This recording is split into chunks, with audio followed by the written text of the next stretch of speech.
The Adventures of Sherlock Holmes by Arthur Conan Doyle. The Adventure of the Engineer's Thumb. Of all the problems which have been submitted to my friend, Mr. Sherlock Holmes, for solution during the years of our intimacy, there were only two which I was the means of introducing to his notice: that of Mr. Hatherley's thumb, and that of Colonel Warburton's madness. Of these the latter may have afforded a finer field for an acute and original observer, but the other was so strange in its inception and so dramatic in its details that it may be the more worthy of being placed upon record, even if it gave my friend fewer openings for those deductive methods of reasoning by which he achieved such remarkable results. The story has, I believe, been told more than once in the newspapers, but, like all such narratives, its effect is much less striking when set forth in block in a single half-column of print than when the facts slowly evolve before your own eyes, and the mystery clears gradually away as each new discovery furnishes a step which leads on to the complete truth. At the time, the circumstances made a deep impression upon me, and the lapse of 2 years has hardly served to weaken the effect. It was in the summer of '89, not long after my marriage, that the events occurred which I am now about to summarize. I had returned to civil practice, and had finally abandoned Holmes in his Baker Street rooms, although I continually visited him and occasionally even persuaded him to forgo his bohemian habits so far as to come and visit us. My practice had steadily increased, and as I happened to live at no very great distance from Paddington Station, I got a few patients from among the officials. One of these, whom I had cured of a painful and lingering disease, was never weary of advertising my virtues, and of endeavoring to send me on every sufferer over whom he might have any influence. One morning, at a little before 7 o'clock, I was awakened by the maid tapping at the door to announce that 2 men had come from Paddington, and were waiting in the consulting room. I dressed hurriedly, for I knew by experience that railway cases were seldom trivial, and hastened downstairs. As I descended, my old ally, the guard, came out of the room and closed the door tightly behind him. "I've got him here," he whispered, jerking his thumb over his shoulder. "Has all right." "What is it then?" I asked, for his manner suggested that it was some strange creature which he had caged up in my room. "It's a new patient," he whispered. I thought I'd bring him round myself then. He couldn't slip away. "There he is, all safe and sound. I must go now. Doctor, I have my duties, just the same as you." And off he went, this trusty tout, without even giving me time to thank him. I entered my consulting room and found a gentleman seated by the table. He was quietly dressed in a suit of heather tweed with a soft cloth cap which he had laid down upon my books. Round one of his hands he had a handkerchief wrapped, which was mottled all over with bloodstains. He was young, not more than 25, I should say, with a strong masculine face, but he was exceedingly pale and gave me the impression of a man who was suffering from some strong agitation, which it took all his strength of mind to control. "I am sorry to knock you up so early, Doctor," said he, "but I have had a very serious accident during the night. I came in by train this morning, and on inquiring at Paddington as to where I might find a doctor, a worthy fellow very kindly escorted me here. I gave the maid a card, but I see that she has left it upon the side table." I took it up and glanced at it. "Mr. Victor Hatherley, hydraulic engineer, 16A, Victoria Street, 3rd floor." That was the name, style, and abode of my morning visitor. "I regret that I have kept you waiting," said I, sitting down in my library chair. "You are fresh from a night journey, I understand, which is in itself a monotonous occupation." "Oh, my night could not be called monotonous," said he, and laughed. He laughed very heartily, with a high, ringing note, leaning back in his chair and shaking his sides. All my medical instincts rose up against that laugh. "Stop it," I cried. "Pull yourself together," and I poured out some water from a carafe. It was useless. However, he was off in one of those hysterical outbursts which come upon a strong nature when some great crisis is over and gone. Presently he came to himself once more, very weary and pale-looking. "I have been making a fool of myself," he gasped. "Not at all. Drink this." I dashed some brandy into the water, and the color began to come back to his bloodless cheeks. "That's better," said he. "And now, doctor, perhaps you would kindly attend to my thumb, or rather to the place where my thumb used to be." He unwound the handkerchief and held out his hand. It gave even my hardened nerves a shudder to look at it. There were 4 protruding fingers and a horrid red spongy surface where the thumb should have been. It had been hacked or torn right out from the roots. "Good heavens!" I cried. "This is a terrible injury. It must have bled considerably." "Yes, it did. I fainted when it was done, and I think that I must have been senseless for a long time. When I came to, I found that it was still bleeding, so I tied one end of my handkerchief very tightly round the wrist and braced it up with a twig." "Excellent. You should have been a surgeon. It is a question of hydraulics, you see, and came within my own province." "This has been done," said I, examining the wound, "by a very heavy and sharp instrument." "A thing like a cleaver," said he. "An accident, I presume?" "By no means." "What?" "A murderous attack." "Very murderous indeed." "You horrify me." I sponged the wound, cleaned it, dressed it, and finally covered it over with cotton wadding and carbolized bandages.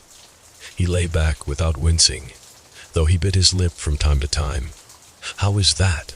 I asked when I had finished. "Capital. Between your brandy and your bandage, I feel a new man. I was very weak, but I've had a good deal to go through. Perhaps you had better not speak of the matter. It is evidently trying to your nerves." "Oh, no, not now. I shall have to tell my tale to the police, but, between ourselves, if it were not for the convincing evidence of this wound of mine, I should be surprised if they believed my statement, for it is a very extraordinary one, and I have not much in the way of proof with which to back it up. And, even if they believe me, the clues which I can give them are so vague that it is a question whether justice will be done."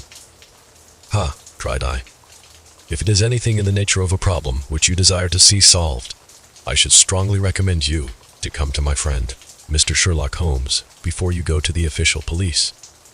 "Oh, I have heard of that fellow," answered my visitor, "and I should be very glad if he would take the matter up, though of course I must use the official police as well. Would you give me an introduction to him?" "He'll do better. He'll take you round to him, myself. I should be immensely obliged to you." "Well, call a cab and go together. We shall just be in time to have a little breakfast with him. Do you feel equal to it?" "Yes. I shall not feel easy until I have told my story. Then my servant will call a cab, and I shall be with you in an instant." I rushed upstairs, explained the matter shortly to my wife, and in 5 minutes was inside a hansom, driving with my new acquaintance to Baker Street. Sherlock Holmes was, as I expected, lounging about his sitting room in his dressing gown, reading the agony column of the Times, and smoking his breakfast pipe, which was composed of all the plugs and dawdles left from his smokes of the day before, all carefully dried and collected on the corner of the mantelpiece. He received us in his quietly genial fashion, ordered fresh rashers and eggs, and joined us in a hearty meal. When it was concluded, he settled our new acquaintance upon the sofa, placed a pillow beneath his head, and laid a glass of brandy and water within his reach. "It is easy to see that your experience has been no common one, Mr. Hatherley," said he. "Pray, lie down there and make yourself absolutely at home. Tell us what you can, but stop when you are tired and keep up your strength with a little stimulant." "Thank you," said my patient, "but I have felt another man since the doctor bandaged me, and I think that your breakfast has completed the cure. I shall take up as little of your valuable time as possible, so I shall start at once upon my peculiar experiences." Holmes sat in his big armchair with the weary, heavy-lidded expression which veiled his keen and eager nature, while I sat opposite to him, and we listened in silence to the strange story which our visitor detailed to us. "You must know," said he, "that I am an orphan and a bachelor, residing alone in lodgings in London. By profession, I am a hydraulic engineer, and I have had considerable experience of my work during the 7 years that I was apprenticed to Venner and Matheson, the well-known firm of Greenwich. 2 years ago, having served my time, and having also come into a fair sum of money through my poor father's death, I determined to start in business for myself and took professional chambers in Victoria Street. I suppose that everyone finds his first independent start in business a dreary experience. To me, it has been exceptionally so. During 2 years, I have had 3 consultations and 1 small job, and that is absolutely all that my profession has brought me. My gross takings amount to £27 and 10 shillings, every day from 9 in the morning until 4 in the afternoon.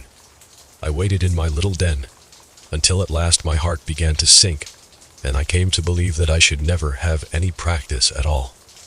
Yesterday, however, just as I was thinking of leaving the office, my clerk entered to say there was a gentleman waiting who wished to see me upon business. He brought up a card, too, with the name of Colonel Lysander Stark engraved upon it. Close at his heels came the colonel himself, a man rather over the middle size, but of an exceeding thinness. I do not think that I have ever seen so thin a man. His whole face sharpened away into nose and chin, and the skin of his cheeks was drawn quite tense over his outstanding bones. Yet this emaciation seemed to be his natural habit, and due to no disease, for his eye was bright, his step brisk, and his bearing assured. He was plainly but neatly dressed, and his age, I should judge, would be nearer 40 than 30. "Mr. Hatherley," said he, with something of a German accent, "you have been recommended to me, Mr. Hatherley, as being a man who is not only proficient in his profession, but is also discreet and capable of preserving a secret." I bowed, feeling as flattered as any young man would at such an address. "May I ask who it was who gave me so good a character?" "Well, perhaps it is better that I should not tell you that just at this moment. I have it from the same source that you are both an orphan and a bachelor, and are residing alone in London." "That is quite correct," I answered, "but you will excuse me if I say that I cannot see how all this bears upon my professional qualifications. I understand that it was on a professional matter that you wished to speak to me." "Undoubtedly so, but you will find that all I say is really to the point. I have a professional commission for you, but absolute secrecy is quite essential. Absolute secrecy, you understand, and of course we may expect that more from a man who is alone than from one who lives in the bosom of his family." "If I promise to keep a secret," said I, "you may absolutely depend upon my doing so." He looked very hard at me as I spoke, and it seemed to me that I had never seen so suspicious and questioning an eye. "Do you promise then?" said he at last. "Yes, I promise. Absolute and complete silence before, during, and after. No reference to the matter at all, either in word or writing." "I have already given you my word." "Very good." He suddenly sprang up, and darting like lightning across the room, he flung open the door. The passage outside was empty. "That's all right," said he, coming back. "I know that clerks are sometimes curious as to their master's affairs. Now we can talk in safety." He drew up his chair very close to mine, and began to stare at me again with the same questioning and thoughtful look. A feeling of repulsion and of something akin to fear had begun to rise within me at the strange antics of this fleshless man. Even my dread of losing a client could not restrain me from showing my impatience. "I beg that you will state your business, sir," said I. "My time is of value." Heaven forgive me for that last sentence, but the words came to my lips. "How would 50 guineas for a night's work suit you?" he asked. "Most admirably, I say a night's work, but an hour's would be nearer the mark. I simply want your opinion about a hydraulic stamping machine, which has got out of gear. If you show us what is wrong, we shall soon set it right ourselves. What do you think of such a commission as that? The work appears to be light and the pay munificent." "Precisely so. We shall want you to come tonight by the last train." "Where to Eyford?" "In Berkshire. It is a little place near the borders of Oxfordshire, and within 7 miles of Reading. There is a train from Paddington which would bring you there at about 11:15. "Very good. I shall come down in a carriage to meet you. There is a drive. Then, yes, our little place is quite out in the country. It is a good 7 miles from Eyford station. Then we can hardly get there before midnight. I suppose there would be no chance of a train back." "I should be compelled to stop the night." "Yes, we could easily give you a shakedown." That is very awkward. Could I not come at some more convenient hour? We have judged it best that you should come late. It is to recompense you for any inconvenience that we are paying to you. A young and unknown man, a fee which would buy an opinion from the very heads of your profession. Still, of course, if you would like to draw out of the business, there is plenty of time to do so. I thought of the 50 guineas, and of how very useful they would be to me. Not at all, said I. I shall be very happy to accommodate myself to your wishes. I should like, however, to understand a little more clearly what it is that you wish me to do. Quite so. It is very natural that the pledge of secrecy which we have exacted from you should have aroused your curiosity. I have no wish to commit you to anything without your having it all laid before you. I suppose that we are absolutely safe from eavesdroppers? Entirely. Then the matter stands thus. You are probably aware that Fuller's earth is a valuable product, and that it is only found in 1 or 2 places in England. I have heard so. Some little time ago I bought a small place, a very small place, within 10 miles of Reading. I was fortunate enough to discover that there was a deposit of Fuller's earth in one of my fields. On examining it, however, I found that this deposit was a comparatively small one, and that it formed a link between 2 very much larger ones upon the right and left. Both of them, however, in the grounds of my neighbors. These good people were absolutely ignorant that their land contained that which was quite as valuable as a gold mine. Naturally, it was to my interest to buy their land before they discovered its true value. But unfortunately, I had no capital by which I could do this. I took a few of my friends into the secret, however, and they suggested that we should quietly and secretly work our own little deposit, and that in this way we should earn the money which would enable us to buy the neighboring fields. This we have now been doing for some time, and in order to help us in our operations, we erected a hydraulic press. This press, as I have already explained, has got out of order, and we wish your advice upon the subject. We guard our secret very jealously, however, and if it once became known that we had hydraulic engineers coming to our little house, it would soon rouse inquiry, and then, if the facts came out, it would be goodbye to any chance of getting these fields and carrying out our plans. That is why I have made you promise me that you will not tell a human being that you are going to Eyford tonight. I hope that I make it all plain. I quite follow you, said I.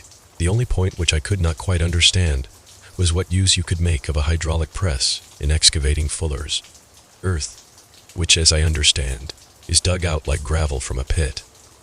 Ah, said he carelessly. We have our own process. We compress the earth into bricks, so as to remove them without revealing what they are. But that is a mere detail. I have taken you fully into my confidence now, Mr. Hatherley, and I have shown you how I trust you. He rose as he spoke. I shall expect you, then, at Eyford at 11:15. I shall certainly be there, and not a word to a soul. He looked at me with a last long, questioning gaze, and then, pressing my hand in a cold, dank grasp, he hurried from the room. Well, when I came to think it all over, in cool blood, I was very much astonished, as you may both think, at this sudden commission which had been entrusted to me. On the one hand, of course, I was glad, for the fee was at least tenfold what I should have asked, had I set a price upon my own services, and it was possible that this order might lead to other ones. On the other hand, the face and manner of my patron had made an unpleasant impression upon me, and I could not think that his explanation of the Fullers' earth was sufficient to explain the necessity for my coming at midnight, and his extreme anxiety lest I should tell anyone of my errand. However, I threw all fears to the winds, ate a hearty supper, drove to Paddington, and started off, having obeyed to the letter the injunction as to holding my tongue. At Reading I had to change, not only my carriage but my station. However, I was in time for the last train to Eyford, and I reached the little dim-lit station after 11 o'clock. I was the only passenger who got out there, and there was no one upon the platform save a single sleepy porter with a lantern. As I passed out through the wicket gate, however, I found my acquaintance of the morning waiting in the shadow upon the other side. Without a word, he grasped my arm and hurried me into a carriage, the door of which was standing open. He drew up the windows on either side, tapped on the woodwork, and away we went as fast as the horse could go. "One horse," interjected Holmes. "Yes, only one." "Did you observe the color?" "Yes. I saw it by the side lights when I was stepping into the carriage. It was a chestnut. Tired, looking or fresh. Oh, fresh and glossy. Thank you. I am sorry to have interrupted you. Pray continue your most interesting statement. Away we went then, and we drove for at least an hour. Colonel Lysander Stark had said that it was only 7 miles, but I should think, from the rate that we seemed to go, and from the time that we took, that it must have been nearer 12. He sat at my side in silence all the time, and I was aware, more than once when I glanced in his direction, that he was looking at me with great intensity. The country roads seemed to be not very good in that part of the world, for we lurched and jolted terribly. I tried to look out of the windows to see something of where we were, but they were made of frosted glass, and I could make out nothing save the occasional bright blur of a passing light, now and then. I hazarded some remark to break the monotony of the journey, but the colonel answered only in monosyllables, and the conversation soon flagged. At last, however, the bumping of the road was exchanged for the crisp smoothness of a gravel drive, and the carriage came to a stand. Colonel Lysander Stark sprang out, and as I followed after him, pulled me swiftly into a porch, which gaped in front of us. We stepped, as it were, right out of the carriage and into the hall, so that I failed to catch the most fleeting glance of the front of the house. The instant that I had crossed the threshold, the door slammed heavily behind us, and I heard faintly the rattle of the wheels as the carriage drove away. It was pitch dark inside the house, and the colonel fumbled about looking for matches and muttering under his breath. Suddenly a door opened at the other end of the passage, and a long golden bar of light shot out in our direction. It grew broader, and a woman appeared with a lamp in her hand, which she held above her head, pushing her face forward and peering at us. I could see that she was pretty, and from the gloss with which the light shone upon her dark dress I knew that it was a rich material. She spoke a few words in a foreign tongue in a tone, as though asking a question, and when my companion answered in a gruff monosyllable she gave such a start that the lamp nearly fell from her hand. Colonel Stark went up to her, whispered something in her ear, and then, pushing her back into the room from whence she had come, he walked towards me again with the lamp in his hand. "Perhaps you will have the kindness to wait in this room for a few minutes," said he, throwing open another door. It was a quiet, little, plainly furnished room, with a round table in the center, on which several German books were scattered. Colonel Stark laid down the lamp on the top of a harmonium beside the door. "I shall not keep you waiting an instant," said he, and vanished into the darkness. I glanced at the books upon the table, and in spite of my ignorance of German, I could see that 2 of them were treatises on science, the others being volumes of poetry. Then I walked across to the window, hoping that I might catch some glimpse of the countryside. But an oak shutter, heavily barred, was folded across it. It was a wonderfully silent house. There was an old clock ticking loudly somewhere in the passage, but otherwise everything was deadly still. A vague feeling of uneasiness began to steal over me. Who were these German people, and what were they doing, living in this strange, out-of-the-way place? And where was the place? I was 10 miles or so from Eyford. That was all I knew, but whether north, south, east, or west, I had no idea. For that matter, Reading, and possibly other large towns, were within that radius, so the place might not be so secluded, after all. Yet, it was quite certain, from the absolute stillness, that we were in the country. I paced up and down the room, humming a tune under my breath to keep up my spirits and feeling that I was thoroughly earning my 50-guinea fee.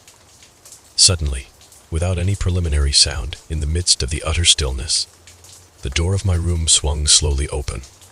The woman was standing in the aperture, the darkness of the hall behind her, the yellow light from my lamp beating upon her eager and beautiful face. I could see at a glance that she was sick with fear, and the sight sent a chill to my own heart.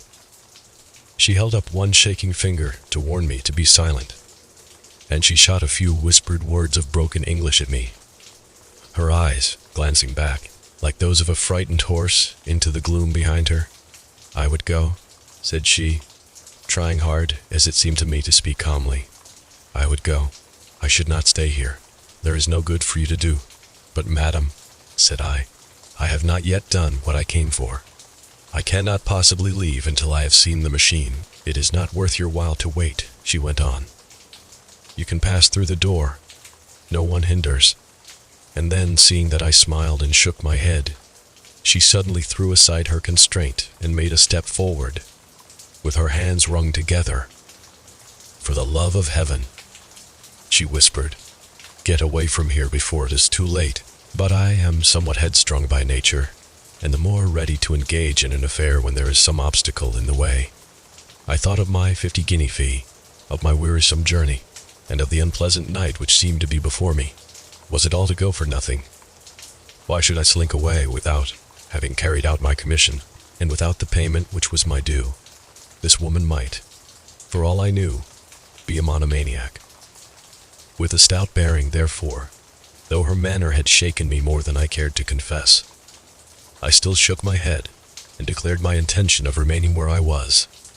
She was about to renew her entreaties when a door slammed overhead, and the sound of several footsteps was heard upon the stairs. She listened for an instant, threw up her hands with a despairing gesture, and vanished as suddenly and as noiselessly as she had come. The newcomers were Colonel Lysander Stark and a short, thick man with a chinchilla beard growing out of the creases of his double chin, who was introduced to me as Mr. Ferguson. "This is my secretary and manager," said the colonel. "By the way, I was under the impression that I left this door shut just now. I fear that you have felt the draft." "On the contrary," said I. "I opened the door myself because I felt the room to be a little close." He shot one of his suspicious looks at me. "Perhaps we had better proceed to business then," said he. "Mr. Ferguson and I will take you up to see the machine. I had better put my hat on, I suppose." "Oh, no, it is in the house." "What? You dig Fuller's earth in the house?" No, this is only where we compress it, but never mind that. All we wish you to do is to examine the machine and to let us know what is wrong with it." We went upstairs together, the colonel first, with the lamp, the fat manager, and I behind him. It was a labyrinth of an old house, with corridors, passages, narrow winding staircases, and little low doors, the thresholds of which were hollowed out by the generations who had crossed them. There were no carpets and no signs of any furniture above the ground floor, while the plaster was peeling off the walls, and the damp was breaking through in green, unhealthy blotches. I tried to put on as unconcerned an air as possible, but I had not forgotten the warnings of the lady, even though I disregarded them, and I kept a keen eye upon my two companions. Ferguson appeared to be a morose and silent man, but I could see from the little that he said that he was at least a fellow countryman. Colonel Lysander Stark stopped at last before a low door, which he unlocked. Within was a small square room, in which the three of us could hardly get at one time. Ferguson remained outside, and the colonel ushered me in. "We are, now," said he, "actually within the hydraulic press, and it would be a particularly unpleasant thing for us if anyone were to turn it on. The ceiling of this small chamber is really the end of the descending piston, and it comes down with the force of many tons upon this metal floor. There are small lateral columns of water outside, which receive the force, and which transmit and multiply it in the manner which is familiar to you.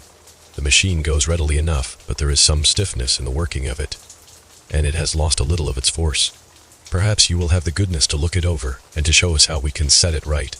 I took the lamp from him, and I examined the machine very thoroughly. It was indeed a gigantic one, and capable of exercising enormous pressure. When I passed outside, however, and pressed down the levers which controlled it, I knew at once, by the whooshing sound, that there was a slight leakage, which allowed a regurgitation of water through one of the side cylinders.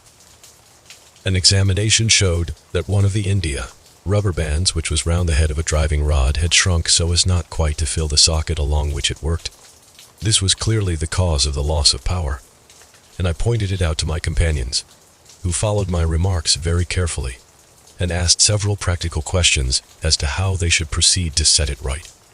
When I had made it clear to them, I returned to the main chamber of the machine and took a good look at it to satisfy my own curiosity. It was obvious at a glance that the story of the Fullers' earth was the merest fabrication, for it would be absurd to suppose that so powerful an engine could be designed for so inadequate a purpose. The walls were of wood, but the floor consisted of a large iron trough, and when I came to examine it I could see a crust of metallic deposit all over it. I had stooped and was scraping at this to see exactly what it was when I heard a muttered exclamation in German, and saw the cadaverous face of the colonel looking down at me. "What are you doing there?" he asked. I felt angry at having been tricked by so elaborate a story as that which he had told me. "I was admiring your Fuller's earth," said I. I think that I should be better able to advise you as to your machine, if I knew what the exact purpose was for which it was used. The instant that I uttered the words, I regretted the rashness of my speech. His face set hard, and a baleful light sprang up in his gray eyes. "Very well," said he. "You shall know all about the machine." He took a step backward, slammed the little door, and turned the key in the lock. I rushed towards it and pulled at the handle, but it was quite secure, and did not give in the least to my kicks and shoves. "Hullo," I yelled. "Hullo, Colonel, let me out." And then suddenly, in the silence, I heard a sound which sent my heart into my mouth. It was the clank of the levers and the swish of the leaking cylinder. He had set the engine at work. The lamp still stood upon the floor, where I had placed it when examining the trough. By its light I saw that the black ceiling was coming down upon me, slowly, jerkily, but, as none knew better than myself, with a force which must within a minute grind me to a shapeless pulp. I threw myself, screaming, against the door, and dragged with my nails at the lock. I implored the colonel to let me out, but the remorseless clanking of the levers drowned my cries. The ceiling was only a foot or two above my head, and with my hand upraised I could feel its hard, rough surface. Then it flashed through my mind that the pain of my death would depend very much upon the position in which I met it. If I lay on my face, the weight would come upon my spine, and I shuddered to think of that dreadful snap. Easier the other way, perhaps. And yet, had I the nerve to lie and look up at that deadly black shadow wavering down upon me? Already I was unable to stand erect when my eye caught something which brought a gush of hope back to my heart. I have said that though the floor and ceiling were of iron, the walls were of wood. As I gave a last hurried glance around, I saw a thin line of yellow light between two of the boards, which broadened and broadened as a small panel was pushed backward. For an instant I could hardly believe that here was indeed a door which led away from death. The next instant I threw myself through and lay half fainting upon the other side. The panel had closed again behind me with the crash of the lamp, and a few moments afterwards the clang of the two slabs of metal told me how narrow had been my escape. I was recalled to myself by a frantic plucking at my wrist, and I found myself lying upon the stone floor of a narrow corridor, while a woman bent over me and tugged at me with her left hand, while she held a candle in her right. It was the same good friend whose warning I had so foolishly rejected. "Come, come," she cried breathlessly. "They will be here in a moment. They will see that you are not there. Oh, do not waste the so precious time. But come." This time, at least, I did not scorn her advice. I staggered to my feet and ran with her along the corridor and down a winding stair. The ladder led to another broad passage, and just as we reached it, we heard the sound of running feet and the shouting of two voices, one answering the other from the floor on which we were and from the one beneath. My guide stopped and looked about her, like one who is at her wit's end. Then she threw open a door which led into a bedroom, through the window of which the moon was shining brightly. "It is your only chance," said she. "It is high, but it may be that you can jump it." As she spoke, a light sprang into view at the further end of the passage, and I saw the lean figure of Colonel Lysander Stark rushing forward with a lantern in one hand and a weapon like a butcher's cleaver in the other. I rushed across the bedroom, flung open the window, and looked out. How quiet and sweet and wholesome the garden looked in the moonlight, and it could not be more than 30 feet down. I clambered out upon the sill, but I hesitated to jump until I should have heard what passed between my savior and the ruffian who pursued me. If she were ill, used, then at any risks I was determined to go back to her assistance. The thought had hardly flashed through my mind before he was at the door, pushing his way past her, but she threw her arms round him and tried to hold him back. "Fritz, Fritz," she cried in English, "remember your promise after the last time. You said it should not be again. He will be silent. Oh, he will be silent." "You are mad, Elise," he shouted, struggling to break away from her. "You will be the ruin of us. He has seen too much. Let me pass, I say." He dashed her to one side, and, rushing to the window, cut at me with his heavy weapon. I had let myself go, and was hanging by the hands to the sill, when his blow fell. I was conscious of a dull pain. My grip loosened, and I fell into the garden below. I was shaken but not hurt by the fall, so I picked myself up and rushed off among the bushes as hard as I could run. for I understood that I was far from being out of danger yet. Suddenly, however, as I ran, a deadly dizziness and sickness came over me, which was throbbing painfully, and then, for the first time, saw that my thumb had been cut off, and that the blood was pouring from my wound. I endeavored to tie my handkerchief round it, but there came a sudden buzzing in my ears, and next moment I fell in a dead faint among the rose bushes. How long I remained unconscious I cannot tell. It must have been a very long time, for the moon had sunk, and a bright morning was breaking when I came to myself. My clothes were all sodden with dew, and my coat sleeve was drenched with blood from my wounded thumb. The smarting of it recalled in an instant all the particulars of my night's adventure, and I sprang to my feet with the feeling that I might hardly yet be safe from my pursuers. But to my astonishment, when I came to look round me, neither house nor garden were to be seen. I had been lying in an angle of the hedge close by the high road, and just a little lower down was a long building, which proved, upon my approaching it, to be the very station at which I had arrived upon the previous night. Were it not for the ugly wound upon my hand, all that had passed during those dreadful hours might have been an evil dream. Half dazed, I went into the station and asked about the morning train. There would be one to Reading in less than an hour. The same porter was on duty, I found, as had been there when I arrived. I inquired of him whether he had ever heard of Colonel Lysander Stark. The name was strange to him. Had he observed a carriage the night before waiting for me? No, he had not. Was there a police station anywhere near? There was one about 3 miles off. It was too far for me to go. Weak and ill as I was, I determined to wait until I got back to town before telling my story to the police. It was a little past 6 when I arrived, so I went first to have my wound dressed, and then the doctor was kind enough to bring me along here. I put the case into your hands, and shall do exactly what you advise. We both sat in silence for some little time after listening to this extraordinary narrative. Then Sherlock Holmes pulled down from the shelf one of the ponderous commonplace books in which he placed his cuttings. "Here is an advertisement which will interest you," said he. "It appeared in all the papers about a year ago. Listen to this. Lost. On the 9th inst., Mr. Jeremiah Haling, aged 26, a hydraulic engineer. Left his lodgings at 10 o'clock at night, and has not been heard of since. Was dressed in, etc., etc. That represents the last time that the colonel needed to have his machine overhauled. I fancy. Good heavens," cried my patient. "Then that explains what the girl said?" "Undoubtedly. It is quite clear that the colonel was a cool and desperate man, who was absolutely determined that nothing should stand in the way of his little game, like those out-and-out pirates, who will leave no survivor from a captured ship. Well, every moment now is precious, so if you feel equal to it, we shall go down to Scotland Yard at once, as a preliminary to starting for Ayford." Some 3 hours or so afterwards, we were all in the train together, bound from Reading to the little Berkshire village. There were Sherlock Holmes, the hydraulic engineer, Inspector Bradstreet of Scotland Yard, a plain-clothes man, and myself. Bradstreet had spread an ordnance map of the county out upon the seat, and was busy with his compasses drawing a circle with Ayford for its center. "There you are," said he. "That circle is drawn at a radius of 10 miles from the village. The place we want must be somewhere near that line. You said 10 miles, I think, sir. It was an hour's good drive. And you think that they brought you back all that way when you were unconscious? They must have done so. I have a confused memory, too, of having been lifted and conveyed somewhere."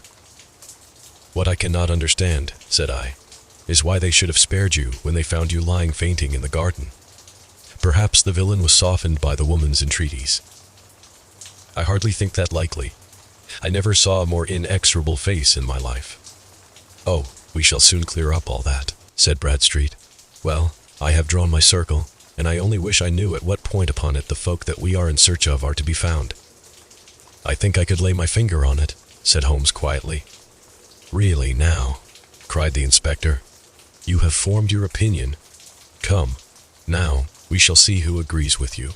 I say it is south, for the country is more deserted there. And I say east," said my patient. "I am for west," remarked the plain-clothes man. "There are several quiet little villages up there." "And I am for north," said I, "because there are no hills there, and our friend says that he did not notice the carriage go up any." "Come," cried the inspector, laughing, It's a very pretty diversity of opinion. We have boxed the compass among us. Who do you give your casting vote to? You are all wrong, but we can't all be. Oh yes, you can. This is my point. He placed his finger in the center of the circle. This is where we shall find them, but the 12-mile drive. Gasped Hatherley. 6 out and 6 back. Nothing simpler. You say yourself that the horse was fresh and glossy when you got in. How could it be that if it had gone 12 miles over heavy roads? Indeed, it is a likely ruse enough, observed Bradstreet thoughtfully. Of course there can be no doubt as to the nature of this gang. None at all, said Holmes. They are coiners on a large scale, and have used the machine to form the amalgam, which has taken the place of silver. We have known for some time that a clever gang was at work, said the inspector. They have been turning out half-crowns by the thousand. We even traced them as far as Reading, but could get no farther, for they had covered their traces in a way that showed that they were very old hands. But now, thanks to this lucky chance, I think that we have got them right enough. But the inspector was mistaken, for those criminals were not destined to fall into the hands of justice. As we rolled into Iford Station, we saw a gigantic column of smoke, which streamed up from behind a small clump of trees in the neighborhood, and hung like an immense ostrich feather over the landscape. A house on fire? Asked Bradstreet, as the train steamed off again on its way. Yes, sir, said the station master. When did it break out? I hear that it was during the night, sir, but it has got worse, and the whole place is in a blaze. Whose house is it? Dr. Becker's. Tell me, broke in the engineer, is Dr. Becher a German, very thin, with a long, sharp nose? The station master laughed heartily. No, sir. Dr. Becher is an Englishman, and there isn't a man in the parish who has a better lined waistcoat. But he has a gentleman staying with him, a patient, as I understand, who is a foreigner, and he looks as if a little good Berkshire beef would do him no harm. The station master had not finished his speech before we were all hastening in the direction of the fire. The road topped a low hill, and there was a great widespread whitewashed building in front of us, spouting fire at every chink and window, while in the garden in front 3 fire engines were vainly striving to keep the flames under. That's it, cried Hatherley, in intense excitement. There is the gravel drive, and there are the rose bushes where I lay. That second window is the one that I jumped from. Well, at least, said Holmes, you have had your revenge upon them. There can be no question that it was your oil lamp which, when it was crushed in the press, set fire to the wooden walls, though no doubt they were too excited in the chase after you to observe it at the time. Now keep your eyes open in this crowd for your friends of last night, though I very much fear that they are a good 100 miles off by now. And Holmes' fears came to be realized, for from that day to this no word has ever been heard either of the beautiful woman, the sinister German, or the morose Englishman. Early that morning, a peasant had met a cart containing several people and some very bulky boxes driving rapidly in the direction of Reading, but all traces of the fugitives disappeared, and even Holmes' ingenuity failed ever to discover the least clue as to their whereabouts. The firemen had been much perturbed at the strange arrangements which they had found within, and still more so by discovering a newly severed human thumb upon a window sill of the 2nd floor. About sunset, however, their efforts were at last successful, and they subdued the flames, but not before the roof had fallen in, and the whole place been reduced to such absolute ruin that, save some twisted cylinders and iron piping, not a trace remained of the machinery which had cost our unfortunate acquaintance so dearly. Large masses of nickel and of tin were discovered stored in an outhouse, but no coins were to be found, which may have explained the presence of those bulky boxes which have been already referred to. How our hydraulic engineer had been conveyed from the garden to the spot where he recovered his senses might have remained forever a mystery were it not for the soft mold, which told us a very plain tale. He had evidently been carried down by 2 persons, one of whom had remarkably small feet and the other unusually large ones. On the whole, it was most probable that the silent Englishman, being less bold or less murderous than his companion, had assisted the woman to bear the unconscious man out of the way of danger. Well, said our engineer ruefully, as we took our seats to return once more to London, It has been a pretty business for me. I have lost my thumb, and I have lost a 50 guinea fee, and what have I gained? Experience, said Holmes, laughing. Indirectly it may be of value, you know. You have only to put it into words to gain the reputation of being excellent company for the remainder of your existence.